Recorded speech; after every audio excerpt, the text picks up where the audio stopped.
Assalamualaikum warahmatullahi wabarakatuh. Halo semua, kembali lagi di channel Yuk Belajar Fisika IPA. Oke, kali ini kita akan membahas materi selanjutnya, yaitu tentang gerak dan gaya ya. Yang pertama, kita akan belajar tentang konsep gerak. Apa sih gerak itu? Gerak adalah perpindahan posisi suatu benda terhadap titik acuan. Contohnya, coba perhatikan gambar ada seseorang yang diam di sebuah mobil yang bergerak ya. Jika acuannya adalah mobil, maka orang tersebut diam terhadap mobil. Namun jika acuannya adalah pohon-pohon yang ada di pinggir jalan, maka dianggap orang tersebut sedang bergerak terhadap pohon. Itu ya. Jadi ada titik acuannya. Selanjutnya yaitu perbedaan antara jarak dan perpindahan. Apa sih jarak? Jarak adalah panjang lintasan total yang ditempuh oleh suatu benda dari mulai bergerak sampai berhenti. Sedangkan perpindahan adalah perubahan posisi suatu benda dari titik acuan pada selang waktu tertentu. Contohnya, Ani berjalan dari titik A ke titik B sejauh 8 meter, kemudian berbelok ke kanan menuju ke titik C sejauh 6 meter. Hitung besar jarak dan perpindahan yang ditempuh oleh Ani. Oke, yang pertama kita mencari dulu jarak ya. Jarak tadi kan lintasan total ya. Panjang lintasan total. Jadi kita hitung dari A ke B itu adalah 8 meter, kemudian B ke C itu 6 meter. Sehingga diperoleh jaraknya adalah 8 plus 6 yaitu 14 meter. Selanjutnya perpindahan. Nah, untuk perpindahan kita kan menghitung, kita tarik garis dari titik awal ke titik akhir, dari A ke C. Oh, ternyata lintasannya tadi membentuk bangun seperti segitiga ya. Sehingga AC kita bisa cari dengan menggunakan rumus Pitagoras. AC sama dengan akar AB kuadrat ditambah BC kuadrat. AC kita masukkan sama dengan akar 8 kuadrat ditambah 6 kuadrat. Sehingga AC sama dengan akar 64 ditambah 36. AC sama dengan akar 100. Sehingga diperoleh AC adalah 10 meter. Jadi perpindahannya yang ditempuh oleh Ani sebesar 10 meter. Lanjut, macam-macam gerak berdasarkan lintasannya. Yang pertama ada yang namanya gerak lurus. Gerak lurus adalah gerak suatu benda yang lintasannya berupa garis lurus. Yang kedua ada gerak melingkar, yaitu gerak suatu benda yang lintasannya melingkar. Contohnya pada biang lala ya. Pada gambar yang kedua itu adalah contoh dari gerak melingkar. Kemudian gerak parabola adalah gerak suatu benda yang lintasannya berbentuk parabola. Misalnya ketika kalian bermain sepak bola, ketika menendang bola itu akan membentuk lintasannya seperti parabola ya, atau setengah lingkaran. Oke, di sini kita hanya akan membahas tentang gerak lurus saja ya. Gerak lurus itu dibedakan menjadi dua, ada GLB yaitu gerak lurus beraturan dan GLBB atau gerak lurus berubah beraturan. Pasti bedanya kita bahas satu persatu ya. Yang pertama GLB atau gerak lurus beraturan. Gerak lurus beraturan adalah gerak suatu benda pada lintasan garis lurus dengan kecepatan tetap. Kecepatan itu simbolnya V ya. Jadi ciri dari GLB adalah V-nya tetap atau konstan. Sedangkan percepatan atau A-nya itu sama dengan 0. Kecepatan tetap yang dimaksud adalah kecepatan benda di setiap titik selalu sama. Nah, coba perhatikan gambar ada sebuah mobil ya. Nah, pada detik ke-0, mulai detik ke-0 hingga ke detik ketiga, nah ini kecepatannya tetap. Nah, kecepatannya tetap yaitu 7 meter per sekon. Selanjutnya, rumus GLB. Rumus GLB itu hanya ada satu ya. S sama dengan V kali T. S itu adalah jarak, V itu adalah kecepatan, dan T adalah waktu. Nah, kadang di soal itu tidak hanya ditanyakan jarak, kadang juga ditanyakan berapa kecepatannya jika diketahui jarak dan waktu yang ditempuh suatu benda. Ada juga kadang ditanyakan waktunya ya. Oke, untuk lebih memahami tentang GLB langsung kita ke contoh soal. Hasan mengendarai sepeda motor dengan kecepatan 45 km per jam. Maka jarak yang ditempuh Hasan selama 3 menit adalah, langkah pertama kita tulis dulu apa saja besaran yang diketahui. Yang diketahui adalah kecepatan atau V sama dengan 45 km per jam. Ini kan satuannya masih belum dalam satuan SI ya, kita ubah konversi satuannya ke meter per sekon. Oke. Jadi 45 km itu 45.000 meter. Kemudian 1 jam, nah jadi di bawahnya 45 itu kayak ada per 1 gitu ya. Jadi 1 jam itu 3.600 detik, sehingga diperoleh 45.000 dibagi 3.600, 12,5 meter per sekon. Kemudian diketahui juga waktu sebesar 3 menit, T-nya sama dengan 3 menit, kita jadikan ke sekon, diperoleh 180 sekon. Yang ditanya adalah S atau jarak. Jawab, kita ambil rumusnya S sama dengan V kali T. Kita masukkan V-nya 12,5, T-nya 180. 12,5 kali 180 diperoleh 2.250 meter. Jadi jarak yang ditempuh Hasan yaitu sebesar 2.250 meter. Selanjutnya, GLBB, gerak lurus berubah beraturan. Gerak lurus berubah beraturan adalah gerak suatu benda pada lintasan garis lurus dengan percepatan tetap. Jadi A atau percepatannya tetap ya, sedangkan untuk V-nya itu berubah. Tuh, jadi cirinya GLBB, A-nya tetap. Untuk rumus GLBB itu ada 3. Yang pertama ada VT sama dengan V0 plus minus A kali T. Yang kedua, VT kuadrat sama dengan V0 kuadrat plus minus 2AS. Yang ketiga, S sama dengan V0 kali T plus minus setengah AT kuadrat. Jadi S itu adalah jarak, satuannya meter. A adalah percepatan, satuannya meter per sekon kuadrat. Kemudian T itu adalah waktu, satuannya sekon. Kemudian V0 itu adalah kecepatan awal, satuannya meter per sekon. Dan VT adalah kecepatan akhir, satuannya juga meter per sekon. Kalau kalian perhatikan di rumus itu ada plus minus ya. Nah, jadi GLBB itu ada yang GLBB dipercepat, jadi A-nya nanti dimasukkan nilainya positif. Kemudian ada GLBB diperlambat, A-nya bernilai negatif. Contohnya GLBB dipercepat. Misalnya kalian mengendarai sepeda motor ya, berhenti di lampu merah. Nah, itu kan otomatis diam, jadi kecepatan awalnya atau V0-nya kan 0. Kemudian lampunya berubah menjadi hijau. Otomatis kalian menambah kecepatannya. Kalian mulai bergerak, misalnya menjadi 20 km per jam gitu. Kemudian kalau contoh GLBB diperlambat, sebaliknya misalnya kalian mengendarai sepeda dengan kecepatan misalnya 40 km per jam. Kemudian di depan lampu merah, otomatis kalian berhenti, kemudian kecepatannya perlahan dikurangi ya. Jadi itu adalah contoh dari GLBB diperlambat. Lanjut ke contoh soal. Sebuah mobil mula-mula diam. 6 detik kemudian kecepatannya menjadi 8 meter per sekon. Pesan percepatan mobil tersebut adalah, sama langkah mengerjakannya kita tulis dulu apa saja besaran yang diketahui.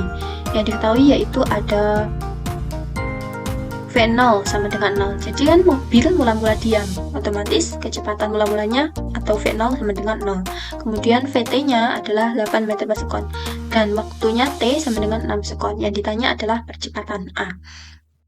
Nah, pakai rumus yang mana? Kadang kan kita bingung ya, pakai rumus yang mana nih, kok banyak rumusnya. Jadi kamu cek besarannya itu yang diketahui apa saja, kemudian cocokkan dengan rumus yang ada. Oke, jadi kita bisa gunakan rumus yang VT sama dengan V0 plus minus A kali T. Kita masukkan VT-nya 8, kemudian V0-nya 0, plus A kali 6. 8 sama dengan 6A. Sehingga A sama dengan 8 per 6. Diperoleh A atau percepatannya sebesar 1,33 meter per sekon kuadrat. Oke, kita lanjutkan ke pembahasan selanjutnya yaitu tentang gaya. Gaya merupakan suatu tarikan atau dorongan yang menyebabkan benda dapat mengalami perubahan bentuk, arah gerak maupun kecepatan gerak.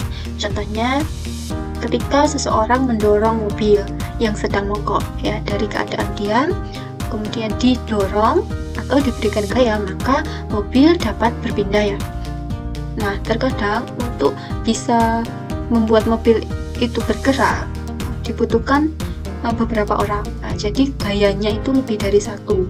Nah, nanti kita bisa menghitung total gayanya atau yang dinamakan resultan gayanya berapa. Jadi ada istilah ya, resultan gaya, total atau gabungan gaya yang bekerja pada suatu benda atau sistem. Yang pertama, jika resultan gaya-gaya segaris dan searah. resultannya bisa kita cari dengan menjumlahkan semua gaya-gaya yang ada. Jadi kalau misalnya searah, misalnya sama-sama mendorong Ani misalnya dengan gaya sebesar 20 ton, jadi F1 nya 30 Newton, kemudian Dani dengan gaya 30 Newton. Oke, jadi resultan gayanya yaitu 20 ditambah 30 sehingga diperoleh resultan gayanya 50 Newton. Kemudian kalau kasus yang kedua, resultan gaya-gaya yang segaris tapi berlawanan arah. Nah, ini misalnya ketika kita tarik tambang ya. Nah, itu kan ada dua kelompok. Ada satunya menarik ke kanan, ada satunya menarik ke kiri.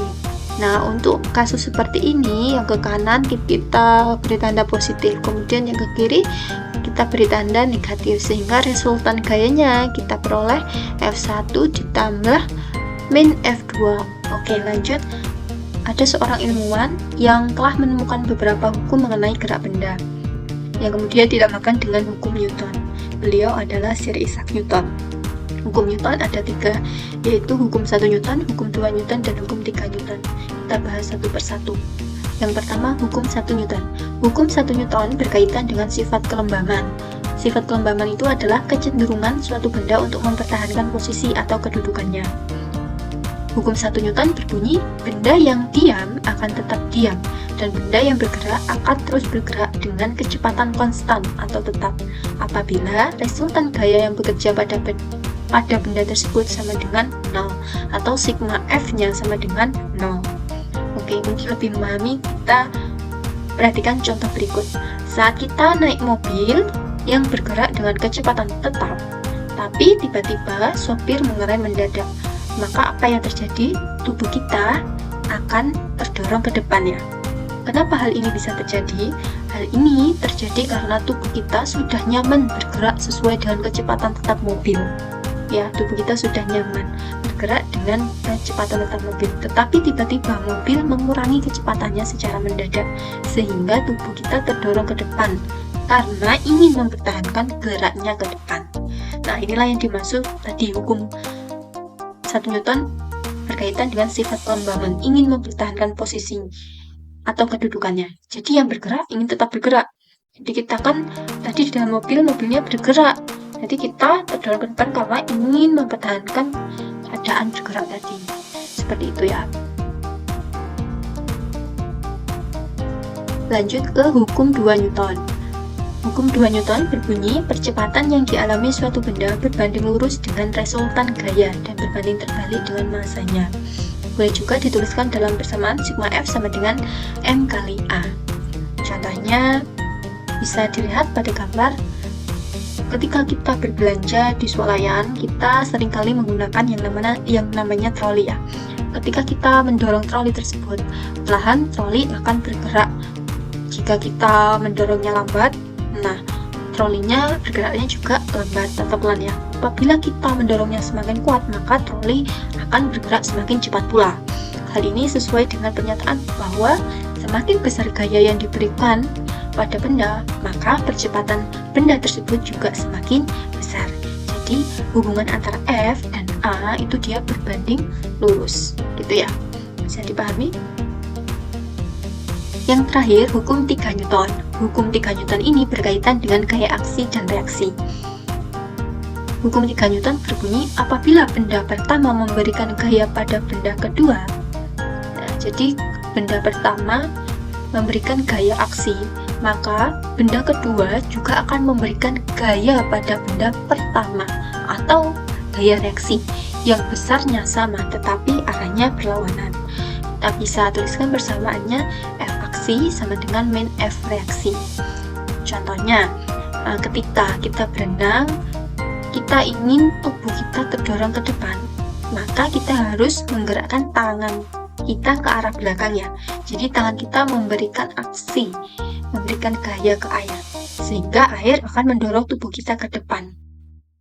Jadi air memberikan gaya reaksi, air memberikan gaya ke tubuh kita. Gitu. Jadi itu adalah contoh hukum 3 Newton, aksi reaksi. Oke, kita lanjut ke contoh soal tentang gaya ya. Hitunglah resultan gaya-gaya berikut. Nah, ini ada sebuah balok bekerja 3 buah gaya, ada F1, F2, dan F3. F1 dan F2 searah ya, ke kanan, kemudian F3 ke kiri. Besarnya F1 40 Newton, F2 sebesar 30 Newton, dan F3 sebesar 50 Newton. Kita hitung resultannya, tadi yang ke kanan kita kasih tanda positif semua ya. Jadi F resultan sama dengan F1 plus F2. Nah, ini kan searah. Karena F3 ke kiri, kita kasih tanda negatif min F3, sehingga kita masukkan nilainya F1 40 plus F2 30 dikurangi F3 50, sehingga gaya resultan gayanya sebesar 20 Newton ke kanan ya, nilainya positif ke kanan. Soal yang kedua, sebuah benda bermasa 10 kg bergerak dengan percepatan sebesar 4 meter per sekon kuadrat. Hitunglah besar gaya yang bekerja pada benda tersebut. Sama, kita tulis dulu besaran apa saja yang diketahui. Yang diketahui adalah massa, yaitu sebesar 10 kg, kemudian A, percepatannya sebesar 4 meter per sekon kuadrat. Yang ditanya adalah F, atau gayanya. Oke, kita selesaikan. Kita pakai rumus F sama dengan M kali A, hukum 2 Newton ya. F sama dengan 10 kali 4 sama dengan 40 Newton, sehingga besar gaya yang bekerja pada benda tersebut yaitu sebesar 40 Newton. Oke, sampai di sini pembahasan kita tentang gerak dan gaya. Terima kasih sudah menonton, semoga bermanfaat. Jangan lupa untuk like, comment, share, and subscribe. Wassalamualaikum warahmatullahi wabarakatuh.